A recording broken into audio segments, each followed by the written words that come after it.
नमस्कार, आप देख रहे हैं बिग फाइट लाइव। आपके साथ मैं श्वेता मिश्रा अवस्थी। असम की सियासत इस वक्त उबाल पर है। चुनावी माहौल के बीच आरोप, पलटवार और कार्रवाई, सब कुछ एक साथ। कांग्रेस नेता पवन खेड़ा के बयानों ने राजनीतिक तापमान इतना बढ़ा दिया है कि मामला अब सिर्फ बयानबाजी तक सीमित नहीं रहा, बल्कि पुलिस एक्शन और सियासी टकराव तक पहुंच चुका है। पवन खेड़ा ने मुख्यमंत्री हिमंता बिस्वा शर्मा और उनके परिवार पर गंभीर आरोप लगाए। पत्नी के पास 3 पासपोर्ट से लेकर विदेश में संपत्ति तक के सवाल खड़े किए और यहीं से शुरू हुआ विवाद का तूफान और असम पुलिस सीधे दिल्ली में पवन खेड़ा के घर पहुंच गई। छापेमारी हुई, लेकिन खेड़ा घर से गायब मिले।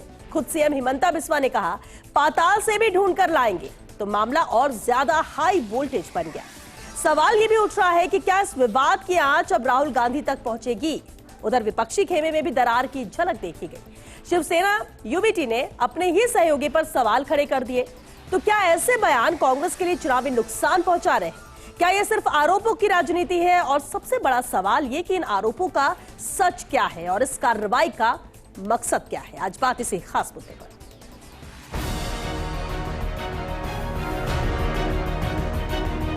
क्या ये सही है हिमंता बिस्वा शर्मा जी? पैसा कहां से आया, पहले तो ये बताइए। मेरा तो छक्का राहुल गांधी था। जरूर ये कागज पवन खेड़ा को हो सकता है राहुल गांधी ने दिया है।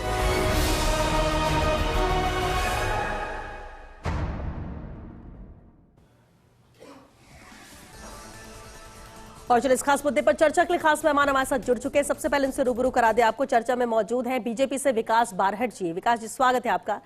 कांग्रेस से हमारे साथ राजेंद्र नेगवाल जी है। राजेंद्र जी, आपका भी बहुत स्वागत है। और साथ ही विषय विशेषज्ञ एकलव्य सिंह जी भी मौजूद है। एकलव्य जी, आपका भी बहुत स्वागत है।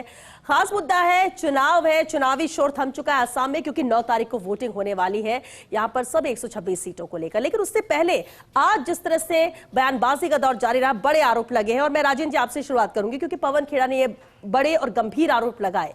सिटिंग सीएम की पत्नी पर इस तरह से तीन पासपोर्ट रखने के आरोप, और यहां तक कह दिया कि अगर इनके पास है तो हो सकता है अमित शाह के पास भी होंगे। इसका आधार क्या था? क्योंकि बड़ा आरोप है। अब ये फेक पासपोर्ट है या फेक पॉलिटिक्स है, क्या है ये? देखिए श्वेता जी, जहां तक पवन खेड़ा जी की बात है तो वो हमारे राष्ट्रीय प्रवक्ता के साथ साथ एआईसीसी मीडिया और पब्लिसिटी डिपार्टमेंट के चेयरमैन भी हैं। तो वो बहुत ही जिम्मेदार पद पे हैं और उन्होंने जो कुछ भी मीडिया के सामने प्रेस कॉन्फ्रेंस करके जो खुलासे किए हैं वो तमाम बातें तथ्यात्मक है। और उसके ऊपर कोई भी बात करने से पहले उसकी पूरी इन्वेस्टिगेशन या जिन जिन पे वो सवाल उठाए वहां से उनके जवाब जब तक नहीं आते तब तक इस तरीके की जो कार्रवाई वो पूरी तरीके से दुर्भाग्यपूर्ण है। और जिस तरीके से असम की पुलिस है वो हेमंत बिस्वा शर्मा की एक पर्सनल सिक्योरिटी के रूप में काम कर रही है। आपको मैं बताना चाहता हूं कि हमारे जो नेता उपनेता प्रतिपक्ष हैं और जो वहां पे असम के हमारे प्रदेश अध्यक्ष हैं गौरव गोगोई जी, उनकी पत्नी को के बारे में भी इसी हेमंत बिस्वा शर्मा ने इस तरीके के सीरियस एलिगेशन लगाए थे। बोला था कि साहब ये तो पाकिस्तान की है और इनके तो वहां कारोबार है, यहाँ कारोबार है। और उसके बाद में भारत सरकार ने एसआईटी बनाई थी और वहां पूरी एसआईटी की जांच के बाद में ऐसा कुछ भी बात सामने नहीं आई। और आप देखिए कल जो हुए उसमें देखिए हेमंत बिस्वा शर्मा की पत्नी के नाम से दुबई में अल बसरा के अंदर 2 प्रॉपर्टीज हैं एम ग्रुप के साथ में। उसके अलावा अमेरिका के अंदर व्योमिंग जो बेस्ड जगह है वहां पे 52,000 करोड़ का निवेश है। आप सोचिए कि ये तमाम बातें जब हेमंत बिस्वा शर्मा जी ने अपना चुनाव के लिए नॉमिनेशन फाइल किया तो उसके अंदर जो चुनाव एफिडेविट लगता है, चुनाव शपथ पत्र लगता है, क्या उस शपथ पत्र में उसका जिक्र है? और दो सबसे बड़ी बात यह है कि क्या रिंकी भुइयां शर्मा ने क्या अपनी भारत की नागरिकता सरेंडर की? उनके पास में इजिप्ट की भी नागरिकता है, उनके पास में एंटीगुआ बरबुडा की भी नागरिकता है और उनके पास में दुबई का गोल्डन वीजा है। डॉक्यूमेंट भी पेश किए बिल्कुल डॉक्यूमेंट भी पेश किए वो तमाम। अब देखिए बिना जांच के मीडिया में जाके इनके लोग आके कह रहे हैं। और उस पूरी की पूरी प्रेस कॉन्फ्रेंस के बाद में जिस तरीके से हेमंत बिस्वा शर्मा का मानसिक संतुलन गड़बड़ाया, वो जिस तरीके के अश्लील और भद्दे इशारे करके जिस तरीके की भाषा का इस्तेमाल कर रहा है, इसका मतलब यह है कि वो तमाम आरोप, मैंने उनकी पत्नी का भी वीडियो सुना, उसमें भी वो कह रहा है चुनाव सभा के अंदर वो प्रचार करने करने गई हुई और कहती हम तो राजनीतिक है ही नहीं। अरे भाई, आप राजनीतिक नहीं है तो चुनाव सभा में क्या कर रही हैं? तो आप सोचिए, ये तमाम जो आरोप लगे हैं, ये आरोप बिल्कुल तथ्यात्मक हैं और पूरी तरीके से। और दूसरा, जिस तरीके से इन्वेस्टिगेशन हुई, आपने किसी पे आरोप लगाया तो क्या आपके मतलब चैनल पे आके आपकी पेन ड्राइव और आपके लैपटॉप या आपके ये लेके चले जाएंगे क्या? अगर वो कोई भी पुलिस कार्रवाई करती है तो उसकी बाकायदा लिस्टिंग होती है और एविडेंस बनाए जाते हैं, उनके वीडियोग्राफी भी होती है और उसको बताया जाता है साहब ये चीजें पाई गई। वहां से क्या मिला साहब? एक पेन ड्राइव मिली। अरे भाई, घर में रसोईया था, घर में चौकीदार था, आपको पेन ड्राइव मिली, लैपटॉप मिली, और क्या मिला? आपको $1 मिला। अगर यही मतलब धरपकड़ कहीं किसी बीजेपी के नेता के घर में होती तो आप सोच सकते हैं कि क्या हो सकता था। लेकिन ये होता नहीं है। इस देश के अंदर इस तरीके का दुर्भाग्य है। प्रधानमंत्री असम में जाकर जिस तरीके से चाय बागानों के अंदर रील बना रहे हैं, जिस तरीके से मतलब महिला आरक्षण को लेकर जिस तरीके से चुनाव में प्रयोग कर रहे हैं, नहीं, प्रचार का तरीका वहां पे देखिए, वहां महिलाओं ने क्या आपत्ति दर्ज करी। उन्होंने कहा कि साहब हमें कपड़े दिए गए, हमें कपड़े पहनाए गए, हमारे साथ में ऐसे सेल्फी ली गई, रील बनाई गई, हमसे कुछ पूछा नहीं गया, हमारी तमाम बातों को सुना नहीं गया, हमारी तमाम शिकायतें थी कि साहब हमारा शोषण हो रहा है। विस्तार से बताएं कि क्या चीज रखी, क्या आरोप लगे, क्या आधार था, और सबसे बड़ी एक इंपॉर्टेंट बात और बता दूं कि जैसे ईसीआई के अंदर हमारे, जैसे इससे पहले ईसीआई के अंदर हमारे नेताओं ने जाके शिकायत करी कि भाई हिमंत बिस्वा शर्मा के खिलाफ और उनके परिवार के जो कारोबार की जो है, जिसकी जानकारी चुनाव शपथ पत्र में नहीं दी गई है, ईसीआई के अंदर शिकायत की गई, लेकिन ईसीआई ने कोई कार्रवाई नहीं की। और सबसे इंपॉर्टेंट जो बात मैं कहना चाहता हूं ना, सुनिए, एक पॉइंट, सबसे इंपॉर्टेंट जो बात कहना चाहता हूं कि भारत सरकार का अभी तक इसके ऊपर कोई आधिकारिक बयान नहीं आया, क्योंकि दूतावास से एक पलक झपकते इन दोनों बातों की पुष्टि हो सकती है, तीनों बातों की पुष्टि हो सकती है, जांच होनी चाहिए, पुष्टि होनी चाहिए। ठीक है, आपने बात रखी, आपको सुना गया, अब इनकी भी बात सुनिएगा, जरा ये जवाब देंगे विकास जी।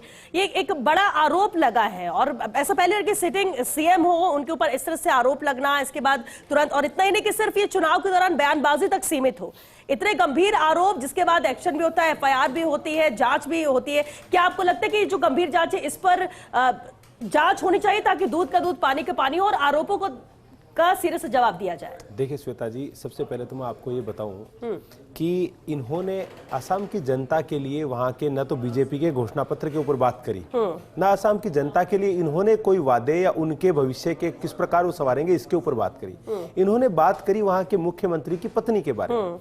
देखिए, ये पीड़ा इनकी जो है वो पूर्व में भी झलक चुकी है, क्योंकि राहुल गांधी जी जिस हिमंता बिस्वा शर्मा को कुत्ते के साथ बिस्किट सर्व किया करते थे, आज वो हिमंता बिस्वा शर्मा असम के मुख्यमंत्री का पदभार संभाल रहे हैं और बड़े सफल रूप से जनता के लोक लाडले सीएम बन के वो काम कर रहे हैं। तो ये छटपटाहट तो राहुल बाबा की देखिए अपने आप में जायज है, लेकिन इन्होंने इस प्रकार के एआई से बनाए हुए बड़े सस्ते टेक्नोलॉजी से बनाए हुए डॉक्यूमेंट, इन पे भी टेक्नोलॉजी जिसमें कि स्पेलिंग मिस्टेक्स है, जिसमें साफ साफ दिख रहा है कि ये एक तरीके से नकली दस्तावेज इन्होंने प्रस्तुत करे हैं, वो दस्तावेज का स्वतः खंडन हो जाता है, क्योंकि यूएई के अंदर तो ये प्रोविजन है कि वहां के जन्मजात एमिरेट्स के अलावा किसी को वहां का पासपोर्ट मिल ही नहीं सकता।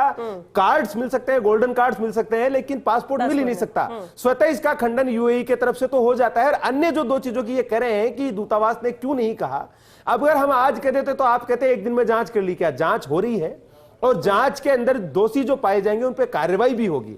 जो असम के सीएम है जिनकी पत्नी के बारे में बात कर रहे हैं, मैं इनकी जानकारी के लिए बता दूं कि वो एक मीडिया हाउस की मैनेजिंग डायरेक्टर भी है और अपने मान सम्मान और उनके ऊपर जिस प्रकार का ये फोर्ज डॉक्यूमेंट बनाने का आरोप इन्होंने लगाया है, उन्होंने इसके खिलाफ पुलिस में एफआईआर दर्ज कराई है। लेकिन दिल्ली में जो कार्रवाई हुई, क्या वो राजनीतिक दबाव है या कानून के तहत ही कार्रवाई होना तय था? आप बताइए, आप एक प्रतिष्ठित चैनल की संवाददाता हैं, आपके बारे में मैं यहाँ खड़ा होकर कहूं कि आप 3 देशों की नागरिक हैं, क्या आपको कानूनी अधिकार नहीं देता कि आप एफआईआर लॉन्च कराएं और अपने हिस्से का न्याय मांगे?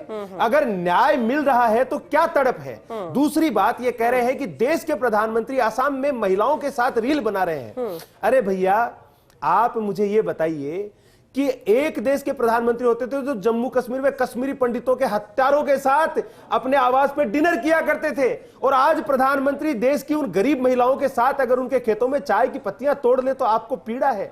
आपके राहुल बाबा विदेशों में जाते हैं, देश विरोधी, देश को तोड़ने वाली ताकतों के साथ गुफ्तगू करके आते हैं, छुप छुप के चाइनीज डेलीगेट्स के साथ मीटिंग करते हैं, वो सब सही है, लेकिन प्रधानमंत्री गरीब महिलाओं के साथ क्यों जाते हैं? तो ये इस देश का प्रधानमंत्री है जो चाय बेच के रेलवे स्टेशन पे बन के आया है, उस चाय की पत्ती तोड़ने वाली उन बहनों के साथ नहीं जाएगा। तो भैया आपकी तरह आतंकवादी साथ थम जाएगा। श्वेता जी एक बात और सुनो, दूसरा, ये कांग्रेस की सरकार नहीं है, ये आपके समय में सब आपके समय में ये संभव था जब सोनिया जी देश की नागरिक भी नहीं थी और वोट डाला करती थी। भैया आज ये संभव नहीं है, 3-3 पासपोर्ट। और श्वेता जी जरूरत क्यों?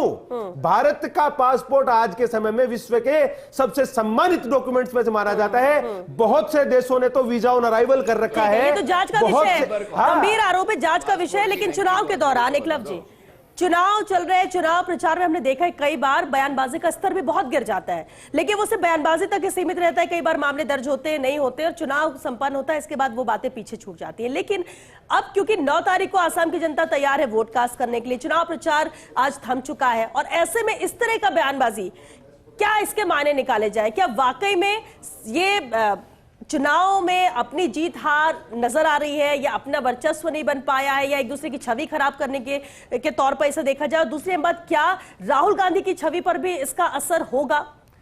देखिए श्वेता जी, मैं समझता हूं कि एक बात तो स्पष्ट है कि चाहे बयानबाजी का स्तर जो आप गिरने की बात कर रही हैं वो कितना भी गिर गया हो, लेकिन जो इस पूरी दुनिया को डिग्निटी का पाठ पढ़ाते हैं यूनाइटेड स्टेट्स ऑफ अमेरिका, उनके राष्ट्रपति की भाषा के स्तर से नीचे तो अभी तक नहीं गिरा है। और दूसरी बात देखिए श्वेता जी, ये है कि आखिर क्यों खड़ा हुआ है ये बखेड़ा, क्योंकि मुझे ऐसा लगता है कि इस बार पवन खेड़ा ने है गलत आदमी को छेड़ा। आप प्रधानमंत्री मोदी जी की अगर राजनीतिक रूपरेखा देखेंगे तो वो अपनी शक्ति इस तरह के पर्सनल अटैक्स में धैर्य से दिखाते हैं। वो हमेशा वेट करते हैं सही समय का, क्योंकि वो देखते हैं कि जनता इसको कैसे रिएक्ट करेगी, और वो इस पे कभी मतलब पर्सनल अटैक्स में पर्सनली इंडल्ज नहीं करते। परंतु देखिए, हर लीडर का अपना अपना तरीका होता है चीजों को डील करने का, और यहाँ पे जिस तरह के आरोप लगाए गए हैं, आप देखेंगे कि पवन खेड़ा ने जो जिस तरह के आरोप लगाए उनमें कोई ठोस सबूत पेश नहीं किया गया।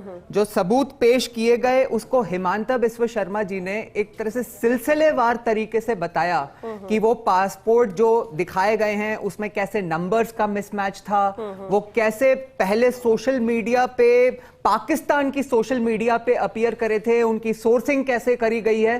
तो उन्होंने एक सिलसिलेवार तरीके से इन सारे आरोपों को ऑलरेडी फैक्ट चेक करने के बाद उन्होंने बताया। और देखिए श्वेता जी, ये क्यों मतलब आवश्यक है कि इसमें लीगल एक्शन भी लिया जाए, क्योंकि जब कोई एक सिटिंग मुख्यमंत्री है और वो चुनाव चल रहे हैं वहां पे, तो वहां की जनता अगर एक बार सिर्फ आरोप सुनती है और उसके पीछे के तथ्य नहीं दिखाई देते हैं, तो एक बार जनता को भी भ्रम होने का एक, जिसे कहते हैं, आशंका होती है कि भाई हमारा इतना पॉपुलर चीफ मिनिस्टर, उसकी पत्नी ने इतनी जगहों की सिटीजनशिप ले रखी है, या फिर इतनी मतलब विदेश में कहीं पे बिजनेस कर रहे हैं और हमें पता भी नहीं है। तो उन्होंने इसमें मतलब इसको रिफ्यूट करने के लिए जो लीगल एक्शन लिया है, मैं समझता हूं कि बिल्कुल सही है। और एक बात और श्वेता जी, की इसमें हिमांता बिस्वा शर्मा की जो कांग्रेस के साथ जो पृष्ठभूमि है, मुझे लगता है कि उसको भी समझना आवश्यक है। आपको मालूम ही है कि किस तरह से वो ऐसा समझते हैं कि कांग्रेस के समय में जो वो समझते थे कि उनका अधिकार है जो उन्हें प्राप्त नहीं हुआ, जो बीजेपी में आने के बाद जिस तरह से वो मुख्यमंत्री बने, और गांधी परिवार से जो उनका लगातार एक तरह से व्यक्तिगत टकराव रहा।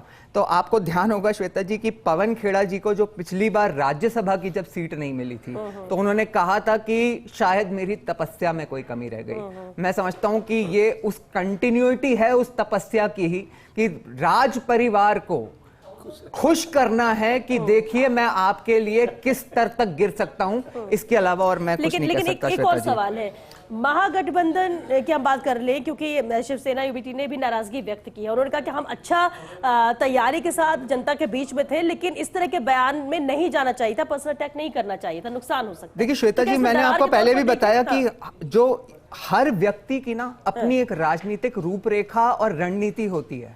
हर व्यक्ति इस तरह से नहीं होगा कि दूसरी तरफ से, कल आपने सुना होगा कि माननीय जो कांग्रेस अध्यक्ष हैं उन्होंने बीजेपी और आरएसएस को एक ऐसा सांप बता दिया कि जिसको मतलब अगर सांप दिखे और बीजेपी और आरएसएस दिखे तो पहले बीजेपी और आरएसएस को कुचल देना चाहिए। तो क्या ये स्तर सही है? राहुल गांधी जिस तरह की भाषा स्वयं इस्तेमाल करते रहे हैं देश की प्रधानमंत्री के लिए, क्या वो सही है? तो देखिए श्वेता जी, हर जगह ना अगर कभी एक्शन होता है तो फिर उसका रिएक्शन भी होता है। और एक बात अंत में ये कहना चाहूंगा श्वेता जी कि अभी काफी टाइम से कई माननीय कांग्रेस प्रवक्ता इंक्लूडिंग पवन खेड़ा जी कह रहे थे कि ईरान जो लड़ाई लड़ रहा है ना अमेरिका से, वो लड़ाई लड़ रहा है हौसलों के ऊपर, और उसी तरह से हम भी मोदी रेजिम के अगेंस्ट हौसलों से लड़ाई लड़ रहे हैं। तो फिर पुलिस से भाग क्यों रहे हैं? कहां चला गया आपका हौसला? आप पुलिस के एक्शन को फेस करिए ना, वहां पे अपने सबूत पेश करिए। ठीक है, लेकिन राजेंद्र जी, क्या जो पवन खेड़ा का ये बयान था, ये आरोप थे, कांग्रेस मजबूती के साथ इस बयान के साथ पवन खेड़ा के साथ खड़ी है या अंदर खाने असहज है? क्योंकि चुनावी तौर पर कई बार होता है कि ऐसे बयान और ऐसे आरोप मुश्किल पार्टी के लिए भी खड़ी कर सकते हैं। 101% हम पवन जी कांग्रेस पार्टी के बब्बर शेर हैं, राहुल गांधी के बड़े योद्धा हैं, और वो पूरी तरीके से वो अपनी बात पे भी कायम है। वो देखिए, वो बहुत कांग्रेस पार्टी के राष्ट्रीय स्तर के नेता, तो वो तमाम जगह जाते हैं और उनके पास में 2-3 पासपोर्ट नहीं है, वो देश छोड़ के नहीं जाने वाले इनकी तरह। और आप देखिए ये कह रहे हैं कि साहब लीगल एक्शन लिया। अरे भाई, लीगल एक्शन है ये? पुलिस को अपनी जेब में जिसको रखते हो, दिल्ली पुलिस केंद्र सरकार के जेब में, और असम पुलिस हेमंत बिस्वा, मैं चुनौती देता हूं, हेमंत बिस्वा शर्मा अगर इतना पाक साफ है, वो इस्तीफा देके उन तमाम एलिगेशन का सामना करे ना। आप देखिए एसआईटी बनाई आपने तरुण मतलब गौरव गोगोई जी के लिए, अरे इसके लिए भी एसआईटी बना दे। 9 तारीख को चुनाव है। मैं कहता हूं अभी अपन जो डिबेट कर रहे हैं ना, इसी डिबेट के दौरान अगर आप दूतावास में फोन करें, विदेश मंत्रालय से किसी ऑफिसर से बात करें, ये दोनों बातें क्लियर हो सकती है, लेकिन नहीं करेंगे ये। आपको लगता है कोई जांच नहीं हो रही? नहीं, ये जांच, ये चुनाव तक इंतजार करें। सुनिए, रुकिए, अरे रुकिए ना, आप बोल चुके, मैं बोल। देखिए, यही तो दुर्भाग्यपूर्ण बात है ना कि ये जो मतलब जो विषय विशेषज्ञ आते हैं, ये पूरी तरीके से, मैं झूठ बोल ही नहीं रहा, मैं कोई झूठ नहीं बोल रहा। मैं कह रहा हूं इजिप्ट के अंदर, और वो जो बारबाडो की है आपका, मैं कह रहा हूं ना, आप देखिए ना, आप भारत सरकार के मुंह में दही क्यों जमा हुआ है भाई? गृह मंत्री के मुंह में दही क्यों जमा हुआ है? ये गृह मंत्री के जो दत्तक पुत्र है, ये पूरी तरीके से मतलब लूट रहे हैं। आप देखिए, चुनाव के अंदर फायदा लेने के लिए पूरी तरीके से उस भ्रष्ट आदमी के पीछे खड़े हैं। 52,000 करोड़ का जो उसने निवेश किया है अमेरिका में जाकर, आप बताइए, आज ये बातें कर रहे हैं। हमारे मामले के अंदर तो आपने एसआईटी बना दी, इसको आपने क्लीन चिट दे दी। अरे कौन सा ये तरीका है? जब चुनाव आयोग के अंदर शिकायत की, मैं कहता हूं चुनाव आयोग को प्रेस कॉन्फ्रेंस बुला के कहना चाहिए कि नहीं, ये जो एलिगेशन लगाए ये सारे के सारे बेसलेस है। आप मुझे एक बात बताइए कि ये पूरी तरीके से घिर चुके हैं, और अब इनसे कुछ, मैं आपके चैनल पे देखिए, मेरे लिए भी एक आदर्श आचार संहिता है, मॉडल कोड ऑफ कंडक्ट है भाषा को लेकर। मैंने क्या कर रहा है? कौन क्या कर रहा है? मुख्यमंत्री कर रहा है तो मैं नहीं कर सकता? शर्म करो थोड़ी सी यार। आपने मुख्यमंत्री को, मैं श्वेता जी, ऐसे नहीं चलेगा श्वेता जी, ये बर्दाश्त नहीं कर पाएंगे। शर्म करनी चाहिए आपको, शर्म करनी चाहिए, शर्म करनी चाहिए।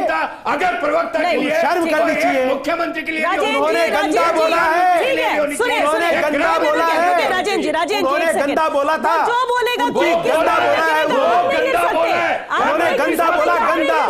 ये आपकी दिमाग की उपज है। आपको अगर पता नहीं है तो वीडियो देख लीजिए। उन्होंने गंदा बोला है, आपको वीडियो भेज दूंगा। आप महिला संवाददाता इनके सामने से बोलेंगे। 140 करोड़ देशवासियों में 70 करोड़ महिलाएं। श्वेता जी, आप अभी भी इनको कंटिन्यू कर रही है क्या? श्वेता जी, आप इनको अभी भी डिबेट में रखेंगे क्या? मैं कह रहा हूँ इनको डिबेट में रखेंगी क्या? ऐसे व्यक्ति को डिबेट में रखेंगे क्या? श्वेता जी, श्वेता जी, श्वेता जी, आप बर्दाश्त कर सकते हैं, हम बर्दाश्त नहीं करेंगे। श्वेता जी, ये भाषा बर्दाश्त नहीं कर सकते। में नहीं, आप हैं, आप इस शो में आए हैं, आपसे मैं कह सकती हूँ किसने क्या काम उसमें बात कर सकते हैं। आप एक्शन लेना होगा, लेगा, एक्शन लेना होगा, लेगा। श्वेता जी, फैक्ट बता देता पहले सुनिए, कितनी गंदी गाली बोली है उसने। हम क्यों दिखाएंगे स्क्रीन पर कौन क्या बोल रहा है? क्यों दिखाएंगे? अरे आपके कांग्रेस के प्रवक्ता क्या बोले थे? कैसा बोल रहा है? अरे आपके कांग्रेस के प्रवक्ता क्या बोले? आप लोग क्या डिबेट में मैं बोल के बताऊं क्या? देखिए श्वेता जी, मैं बोल के बताऊं क्या? सबसे पहली बात आलोक कुमार क्या बोले? मैं बोल के बताऊं क्या? अरे आलोक कुमार क्या बोले? सुनिए, बस रुकिए, शर्म नहीं आती आपको? एक सेकंड रुकिए। महिलाओं का ये सम्मान है, ये सम्मान है महिलाओं का। देखिए श्वेता जी, महिलाओं इस का तरह सम्मान की है, इस तरह लेकिन उसने ये भाषा बोला बोलोगे था, आप? उसने बोला था, हेमंत बिस्वा ने बोला। अरे आपने बोला है। आप क्या बोल रही हैं? आप मत बोलिए सर। शर्म नहीं आती है आपको? आप अपना कंडेम लेवल कीजिए। रखिए। अरे आलोक कुमार क्या बोला? आप आलोक कुमार क्या बोला? आप कंडेम कीजिए। श्वेता जी, आलोक कुमार क्या बोला डिबेट में? देखिए श्वेता जी, मैं आपको एक शर्म बात नहीं बताता हूँ, आती मैं है आपको आपको? फैक्ट बताता हूँ। एक लफ्ज। फैक्ट ये है श्वेता जी, रुकिए, राजेंद्र जी, रुकिए, रुकिए, एक सेकंड। सुनिए जरा, एक मिनट बात सुनिए, एक मिनट राजेंद्र जी। राजेंद्र जी, देखिए, स्क्रीन पर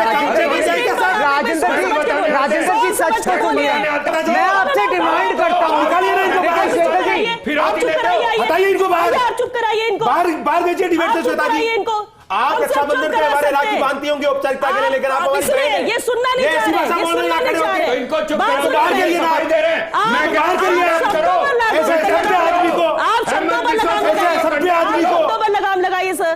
ऐसे असभ्य राजेंद्र जी, आदमी को जो बोल रहा है आप जरूरी नहीं शर्म नहीं शब्दों आती है पर इनको? बोलिए। नहीं, वो आप बोल मुख्यमंत्री कर है, बोलिए। इनकी भाषा है। इसको नहीं कह वो सकते। आलोक कुमार ने क्या बोला? वो असम का मुख्यमंत्री है। कराइए। अगर वो दुर्भाग्य से चुनाव जीत जाता है, इस देश का बहुत बड़ा दुर्भाग्य होगा। राजेंद्र जी, आप अब एक मिनट सुन लीजिए। आपने अपनी बात रख ली और जी भर के रख लिया। आपको जो नहीं, कहना था नहीं, आपने कह दिया। ये बोल थोड़ा रहे एक सेकंड रुकिए आप। ऐसे बोलते अरे थोड़ी तो शर्म करो, उस जलील आदमी का आपको बचाव नहीं करें। रिपीट करना चाहिए कौन क्या बोल मैंने रहा है। तो भाषा देखो इनकी। मुझे नहीं सुनना। ये भाषा देखो आप।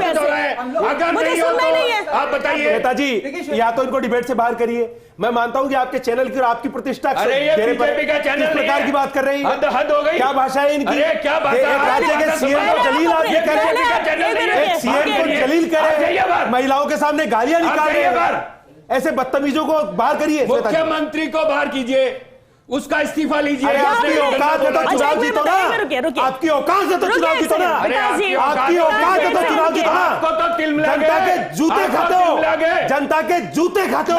बस तभी बैठे हो सड़क अरे पे। जूते तो आपने खाए। आपकी औकात है तो बाहर बैठो ना। में जूते खा के आए। निकालो ना सीएम की कुर्सी से। तलवे चाट रहे हो। तलवे तो आपने चाहते हैं, उस नकली गांधी परिवार के तलवे तो आपने चाहते हैं, तलवे। कल दुर्भाग्य से कांग्रेस में नहीं आना पड़ जाए, रोते शब्दों का फिरोगे। लेवल देख लीजिए आप।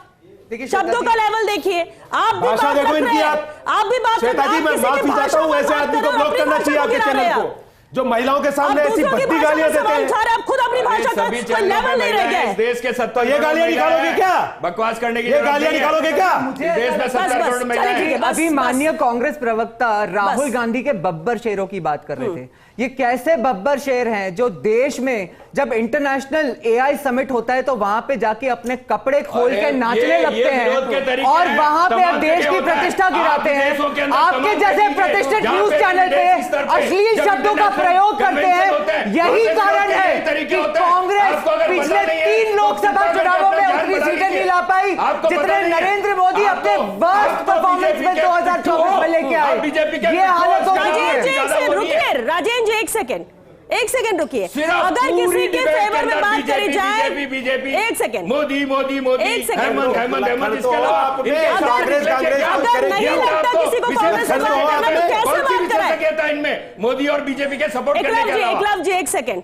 बीजेपी मोदी को छोड़िए, आप तो कांग्रेस और राहुल की बात कर लीजिए। नहीं हमें नहीं, आप बात करवानी ना। करिए। किसी के हमें मुंह में आप करवानी शब्द नहीं है। थोड़ी ना हमें डाल तो सकते हो। तथ्यात्मक ये तो जानकारी विचार होते हैं, चाहिए ये इनके द्वारा। विचार दुर्भाग्य जो से इनको नजर कुछ आता है, ये पता नहीं है। विचार होते हैं जो राहुल अपनी का रखते हैं। कोई धनुष साथ हो चलाना देखा था सकता ना है, परसों। कोई अगेंस्ट हो सकता है। इस बात को सुनिए और यहाँ पर हम चर्चा कर रहे हैं। यहाँ पर खड़े होकर हम बोल दे कि हेमंता शर्मा को कि आप इस्तीफा दे दो, आप इस्तीफा दे दो, वो इस्तीफा आ जाएगा। श्वेता जांच जी, जिस लेवल पे होनी चाहिए मीडिया से आवाज उठती है तभी आते हैं इस्तीफे। एक सेकंड। जब मीडिया से आवाज उठती है तभी इस्तीफे आते हैं। श्वेता जी, आप अपनी आवाज को कमजोर मत मैं समझिए। कमजोर समझ एक बार नहीं आप रही हूं। पुकार के तो देखिए। लेकिन उसके लिए आप आधार पुकार के तो तो हो, देखिए। आधार तो हो। उस एक गालीबाज सेकंड सीएम के ऊपर एक बार आधार बोलिए तो आप। होता है। अरे एक बार गालीबाज बोलिए। प्रवक्ता, अरे गालीबाज, शीर्ष अरे नेता। गालीबाज प्रवक्ता, इनके गालीबाज शीर्ष प्रवक्ता, नेता आप किसी के लिए मनीष क्या शर्मा जान रहे हो? रंजन ने कहा। अरे गालीबाज प्रवक्ता नहीं, हम लोग हो। चर्चा ही नहीं अरे करना चाह रहे हैं। गालीबाजो, हम लोग बात नहीं अरे करना चाह रहे हैं। गालीबाजो, आपने पूरा अरे बात गालीबाजो, ऐसे कर दिया। महिलाओं के सामने गालियां दे रहे हो। शुक्रिया, देश शुक्रिया। को चलिए, बहुत शुक्रिया, बहुत शुक्रिया, बहुत शुक्रिया इस चर्चा में शामिल होने के लिए। विकास जी, क्या हो? आप शांत हो जाइए। पिताजी के ऊपर आ विकास जी, जाइए। हाँ, पिताजी आते हैं डिबेट में। वो ये भी सुन रहे होंगे, बदतमीजी वो कैसे भी सुन चलेगी? रहे होंगे। एक मिनट राजेंद्र जी, ऐसा ही जवाब राजेंद्र मिलेगा, जी, ये क्या अपने है? सदन ये से क्या जवाब है? मिलेगा। आप कांग्रेस को रिप्रेजेंट कर रहे हैं मैं राजेंद्र जी, आप भूल कांग्रेस को रहे हैं। रिप्रेजेंट कर रहा हूं। मेरे नेता के बारे में अगर किसने जो ये बोला? विषय किसने नहीं विशेषज्ञ बोला? बोलेगा लेकिन आप तो किसी मैं को उसका पर्सनल अटैक खंडन नहीं कर करूंगा। सकते। राजस्थान की जनता भी देख रही है, असम की बात करें, चुनाव के राज्य वहां पर भी देख ले, हर एक शब्द जो आप बोलते हैं वो बहुत मायने रखते हैं और इसलिए कहा जाता है सोच समझ कर कहिए। अगर कोई अपने लेवल से गिरकर गंदे शब्दों का, अश्लील शब्दों का प्रयोग कर रहा है तो जरूरी नहीं कि आप भी स्क्रीन पर आके उन्हीं शब्दों को रिपीट करें और ये जताने की कोशिश करें कि इस पर विरोध होना चाहिए, इस पर एक्शन होना चाहिए। तो एक्शन जिसे लेना है वो एक्शन लिया जाएगा, जांच होनी है वो जांच होगी, उसके बाद जो सामने आएगा वो भी। और खासतौर से असम की जनता जिसके लिए वहां पर वोट है, जिसके प्रचार प्रसार में आप गए, जहां आप सरकार बनाना चाहते, जहां आपकी जीत की कोशिश है, उस कोशिश के तहत इतना गिरने की जरूरत किसी को नहीं है, फिर चाहे वो सत्ता पक्ष में हो या विपक्ष में हो। लेकिन इतना जरूर है कि अगर मीडिया में आप आते हैं, किसी चैनल पर आते हैं और किसी मुद्दे पर आप बातचीत करते हैं, अपने विचार रखते हैं, आप विचार रख सकते हैं, आप उससे सहमत हो सकते हैं, असहमत हो सकते हैं, लेकिन गाली गलौज का प्लेटफॉर्म कम से कम इसे तो आप नहीं बना सकते हैं और फर्स्ट इंडिया में तो बिल्कुल भी नहीं, फिर चाहे वो कांग्रेस हो या कोई दूसरी पार्टी हो। बिग फाइट लाइव में आज के लिए बस इतना ही। नमस्कार।